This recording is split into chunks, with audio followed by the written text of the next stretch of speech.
Hey everyone, it's Kai, and we had a crazy Tuesday stream. Lots of information, but unfortunately cut short by technical difficulties, which is sad because I think it was the last week of Dr. Ro being the presenter, and now he's going to move on to other things, I think within Bushiroad, so unfortunate. Would love to have hanged out with him for the last one. It's also the last week of Overdress, so this is basically the last big reveal, the 9 weeks of Overdress. So we had like, Kitamori come on, and Kita Izumi was also on, so it was pretty cool, but again, cut short by technical difficulties. But that's just how IT happens, man. IT, it sucks sometimes. So unfortunate, but thanks to the power of anime and English Twitter and Japanese Twitter, we have all the info we need, including all the important card reveals. But they also showed off some anime stuff as well. So this is they showed off Megumi and Tomari in different outfits. So you can see Megumi here. This is a normal big girl outfit. Whether she's at school, kind of weird. That doesn't make sense. Big girl outfit when she's at school. But this is when she's not being a tomboy. She's being a diligent student, trying to get those A's, getting those credits. And you can see, no hat, no smile though. So, Vanguard brings smiles. And then we have Tomari here as well. She's in her serious policewoman outfit. Keep in mind, she is 17, so I don't know what she's been doing. If I'm 17, I'm definitely not being a cop, because that just doesn't make sense. But I guess if you're a cop in Japan, it might be better because there is maybe less crime, less violent crime compared to the West. So yeah, this is maybe intern. Is she an intern? I don't know. But yeah, she plays Vanguard. So that's how it all ties together, right? So moving on to the important stuff, though, we have card reveals, right? So first off, we're going back to not D. We're still in V. This is the shop tournaments for the I think this next month. It's going to be these prizes, and they're actually pretty good cards. This one is Rabaru. It's a Royal Paladin. Continuous effect in the front row regard circle. All your front row regards cannot be retired by your opponent's card effects. I think that's wrong. Because if you read the kanji, unless my eyes are failing me, I could be getting old, it should be back row. Back row regards can't be retired by card effects. So you might want to double check this one up. Uncle Kai thinks it is back row, so this is supposed to help your SGD decks or anything that basically just protect your back row, right? But SGD in particular, because when they get rid of your back row, bad things happen. Can't reach that. Second effect is also when this unit is placed in the regard circle during your main phase. Counterblast 1 and put a grade 2 regard on the bottom of your deck. Draw 2 cards, then choose a card from your hand and call it to regard circle. So again, yeah, I think this is pretty good kind of SGD-ish kind of thing. You have just bottom deck something, draw 2, and just call another card down because you need to fulfill it anyway, right? So that's pretty cool. The other PR they're revealing is this one. This will Dimension Police. Auto, when this unit is placed on the Vanguard circle or regard circle, if your opponent's Vanguard is grade 2 or greater, you Soul Blast 1 and perform one of the effects below. If it is grade 3 or greater, perform all of the effects below instead. The effects are your opponent may Counterblast 1, and if they did not, you draw a card. And the other one is your opponent may Soul Blast 1. If they did not, you choose one of your opponent's Vanguards and it gets power minus 5,000 until the end of turn. Now, I'm personally not a huge fan of your opponent deciding what they want to do, deciding their fate. But it's just a PR, whatever. It's actually lower power for a 4th clan though. So it's only 9k. Maybe that you might want to keep that in mind. Again, yes, it's up to your opponent to choose what effect, or if they want to do the effect. It's kind of like the tax idea being applied to V, but I just don't think it's that good, to be honest. I don't think it's that good. Moving on, they also revealed some PRs for Overdress already. It is a PR pack. It comes with 5 cards, one for each nation. The first one, like for Stoicheia, is Swell Assault. Auto regard circle. When the attack of this unit boosted hits a Vanguard, if it is the 3rd battle of this turn, retire this unit and countercharge 1. So that's pretty nice. This is clearly like an Aquaforce card, but because it just melded with Stoicheia, it's just it's all part of the same nation now. Yeah. It's also an Assault. Remember Assault? Coral Assault. Where's Pursuit Assault? But you know, Swell Assault, so it's okay, it's okay. Again, in D standard, maybe it's good enough. I think the problem with Story K is the soul, right? So they're more focused on that, while in premium, although it is a countercharger, it does have to hit, and it's also a 5k base defense, and that always you have to factor in. So probably not going to be seen much in premium. A second one we have is Prescription Angel. This is for Keta Sanctuary. When your Vanguard is attacked, counterblast on and retire this unit as on the rearguard circle. Choose a face-up card in your damage zone, call it to the Guardian circle, and put the top card of your deck into your damage zone face-up. Now, this actually might be pretty useful. So, yeah, like, I can kind of see this being played. You just get extra shields. The thing is, defending in D is not... Like, you're split between 5k shields and 15k shields.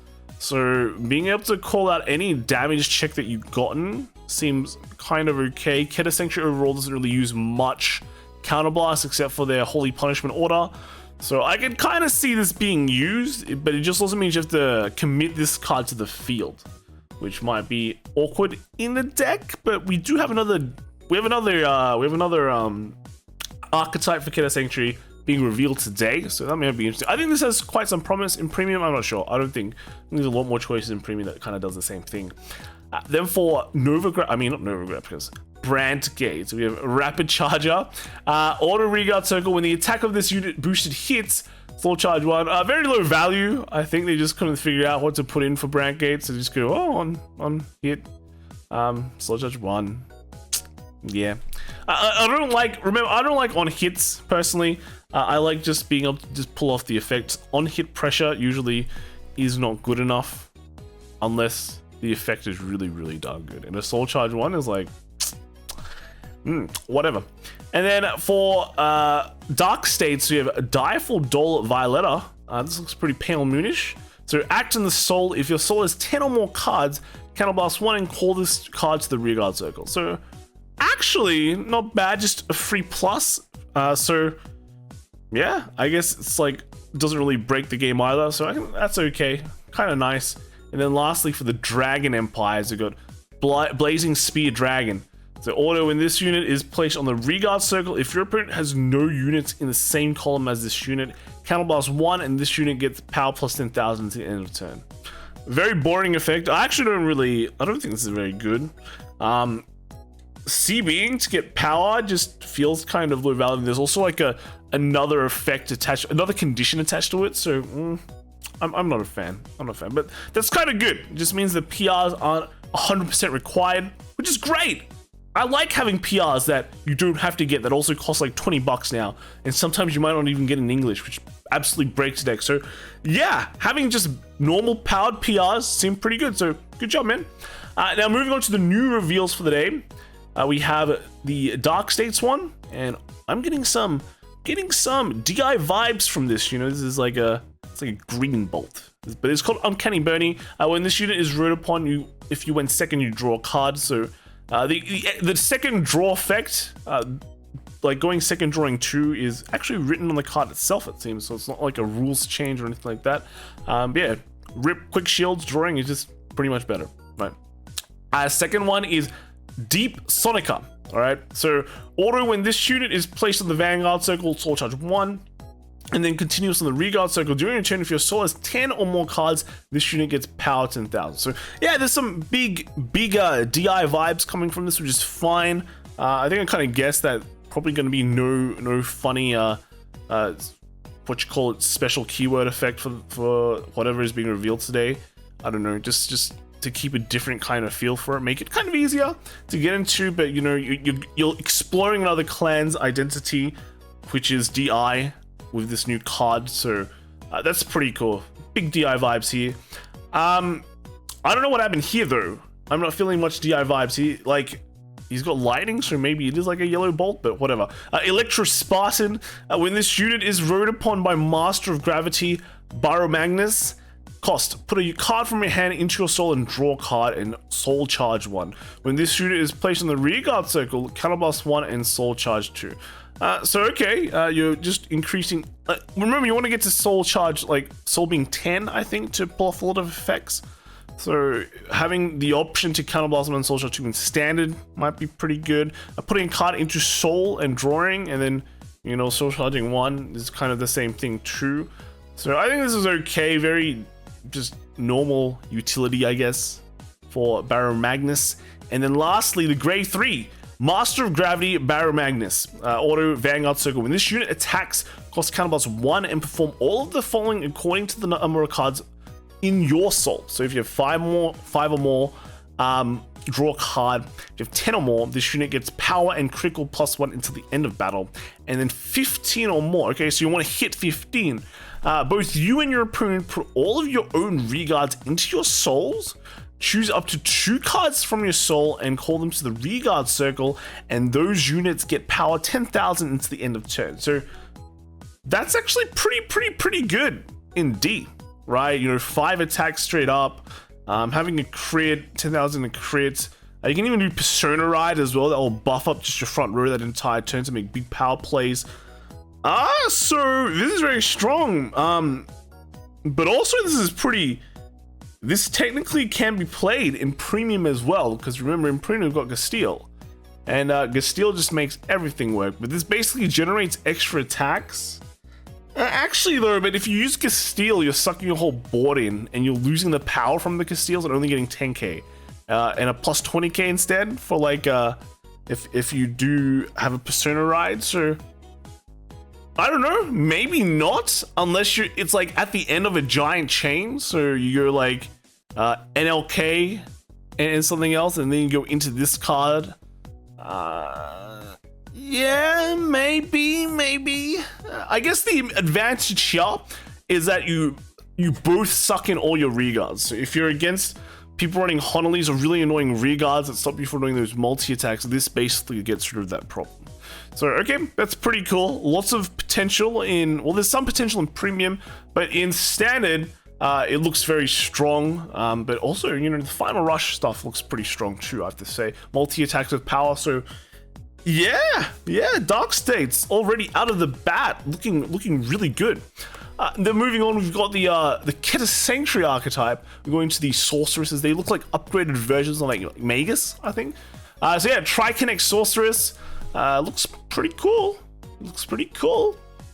Second is Tier Square Sorceress. Is that correct? No, it's a tier.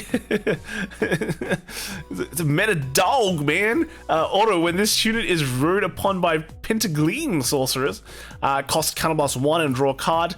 And then auto reguard circle once per turn. When your drive check reveals a trigger unit, you may counterblast 1, choose one of your opponent's front row reguards and put it to the bottom of the deck. So it's giving Keta Sanctuary some more retire, which is nice. The Sorceresses.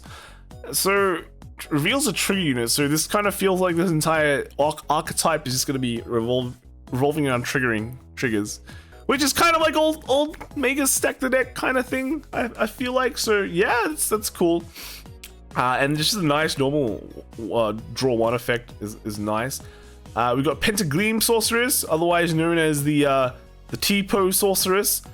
So when this unit is rode upon by Hexa Orb Sorceress, look at the top 3 cards from the top of your deck and put them on top of your deck in any order. So, well, that's nice. You basically get to stack your deck. And stacking your deck in D is pretty good, because we've got over triggers in, which, you know, if you see that, better stack that deck well, man, and just destroy them. So yeah, that's pretty good. And then the second effect is when this unit is placed on the rearguard circle, look at the top card of your deck and put it on the top or bottom of your deck. Put it on the bottom of your deck. This unit gets power plus 2,000 until the end of turn. Wow, okay, so very useful effect on the rearguard circle. You get to basically scry and choose if you want to keep or not. Yeah, so very nice. This second effect works with Bastion, because you can kind of check the top deck to see if it's a grade 3, and if it is, then you get to restand and do all your funny shenanigans, right? So I like this multi-use or multi-faceted card that can be played in other decks is pretty good. And then lastly, we've got our Hexa Orb Sorceress. She looks really nice. She looks quite nice, very nice. So auto Vanguard circle, when your drive check reveals a trigger unit, choose one of your rear guards and it gets power 10,000 until the end of turn. And the second effect is act Vanguard circle once per turn. If you Persona Road this turn, Counterblast 1 and Soul Blast 1. Reveal up to 1 critical trigger or front trigger from your head and put it on top of your deck. And this unit gets drive +1 until the end of turn. All right, nice. So you get to stack your deck to get a crit, and that also means you get to proc a 10k on somewhere. First effect is just so that you can you basically get double the trigger power, which is kind of okay, but you're a deck that's limited to maybe just only 3 attacks. So you're gonna make big columns, and that's kind of it. But the second one's, yeah, it's nice. You can stack, and then you get an extra drive. So basically, you get the card back. But it's limited to you have to Persona Ride, so it's just limited to your second grade 3 turn or higher. So okay, that's okay. But I do like how some of these cards are useful for the other Bastion deck as well. Both decks do rely on you just triggering specific things, which is makes it kind of high roll. Maybe not what other people like, what a lot of people like. But at least this one reminds you of OTT, and I like Magus, man. I like Magus. I hope we get to see a few more cards. They'll probably get orders, right? They'll probably get orders. Orders are the new call. We saw a new order today for not Cargo, but Dragon Empire. So I think like basically every single archetype's gonna get their own order to make them be able to do things. And then remember, like Alchemagic, that probably just gets an extra order just because it's Alchemagic, right? So pretty crazy. So many reveals today, and unfortunately, yeah, you know, technology happens and things don't work, so there was just that unfortunate event. But hopefully you guys are excited for D as well. I'm quite excited. These new reveals. No new keywords today, which is fine. But overall, yeah, I think pretty cool. Some of these 3,000-year-old future units do bring in some nostalgia, but with their own kind of touch to it, right? With their own kind of touch. Yeah. Let me know what you guys think in the comments below, and I will see you guys in the next video. Bye.